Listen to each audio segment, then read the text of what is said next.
سلام البنات، نتمنى تكون اموركم كلها على خير وبخير في اتم الصحه والعافيه. اليوم غادي نقدموا واحد السلطه اللي غادي نرافقها اليوم مع اللحم مبخر.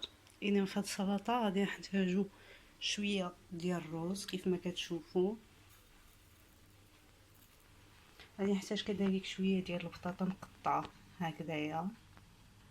غادي نحتاجوا كذلك 4 حبات ديال الطماطم. غنحتاجوا كذلك الخيزو قطعته شرائح طويله بحال هكذايا. غنحتاجوا كذلك الخيار، وغنحتاجوا شويه ديال اللوبيا مقطعه بهذا الشكل، وغنحتاجوا شويه ديال الفجل والبربر. اذا بالنسبه لهذا الخضر، البطاطا، خيزو واللوبيا غادي نديرهم يتسلقوا، كذلك حتى الرز. بالنسبه لهذه غادي نقطعوا غير شرائح، وغادي نقطع الخيار كذلك شرائح ونخليه هكا خضر. وبالنسبه للجديد في هذا السلطه هذه هو اننا غادي نشدو هاد الباربه، غادي نشدوها نحكوها. اذا غادي نديرهم يطيبوا ونتلاقاو من بعد. اذا العطريه اللي غادي نستعملو، فحنا غادي نستعملو شويه ديال الملحه، شويه ديال الابزار، وشويه ديال الزبده باش نسوطيو الخضره ديالنا اللي درناها تسلق. فاحنا غادي نسوطيوها بالملحه، الابزار، الزبده، وكذلك شويه ديال الربيع من بعد ما نقطعو.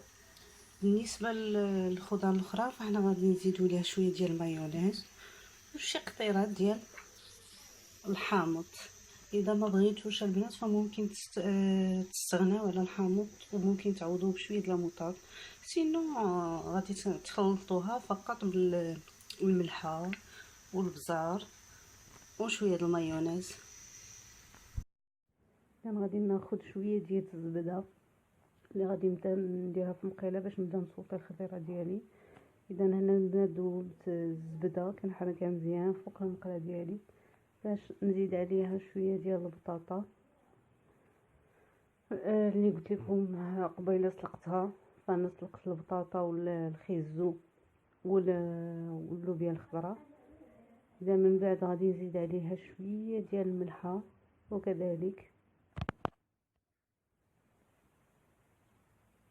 غنزيد عليها شويه ديال البزار وشويه ديال الكزبر. فهاد السلطه البنات كتكون المذاق ديالها شويه مختلف لان فيها الخضره صوطي ماشي غير مسلوقه كما معتادين نديروها. وكذلك في الرز غادي نسموه بداك الحامض فيجي المذاق جديد مختلف وزوين بزاف. وكذلك مع الخضره اللي غادي نحكو ان شاء الله. فانا غادي كيف قلت لكم غادي نحك البابا،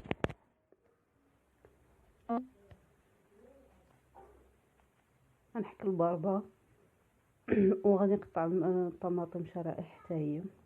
اذا دابا من بعد ما زدت ليها العطريه ونزيد ليها الكزبر غادي نحركها ونخليها بحال اللي تحمر شي شويه. وبنفس الطريقه غادي نمشي ندير الخضره الاخرى اللي بقاتنا اللي هي الخيزو وكذلك اللوبيا خضراء. لان البنات الخضره ديالي ما سلقتهاش بزاف باش تبقى قابطه في راسها، ما تبقاش تقطع ليا ولا تهرس ملي نكون كنحركها في المقلاة.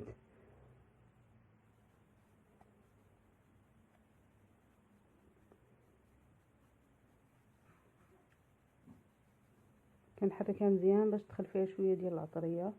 وبنفس الطريقه غادي نمشي ندير اللوبيا ديالي كذلك والخيزو ديالي. اذا خيزو نسنتو بنفس الطريقه البزار والملح وكذلك الكزبر، وفي نفس المقله تا هو زدت غير شويه ديال الزبده مذابه وغادي نبدا نحركو باش نخليه يتسوطا مزيان مزيان مزيان.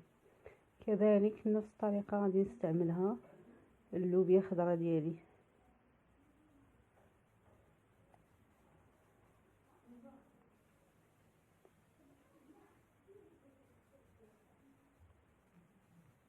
اذا غادي ناخذ الرز ديالي اللي زدت عليه شويه ديال البزار والملحه وكذلك الكزبر. غنزيد عليه دابا شويه ديال المايونيز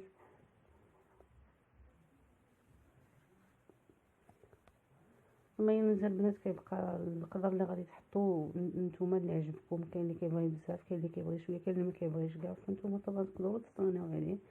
غادي نزيد عليه عاوتاني شويه ديال قطيرات ديال الحامض كيف قلت لكم. فهاد السلطه غادي تكون مسمى بالحامض، انا نزيد غير شي قطيرات هكا من عصير الحامض، ونبدا نحرك الروز ديالي مزيان باش تدخل فيه كاع ديك المكونات اللي زدت ليه. غادي نبقى نحركو ومن بعد غنستفو ونوريكم الطريقه كيفاش حطيتو في طبق تقديم.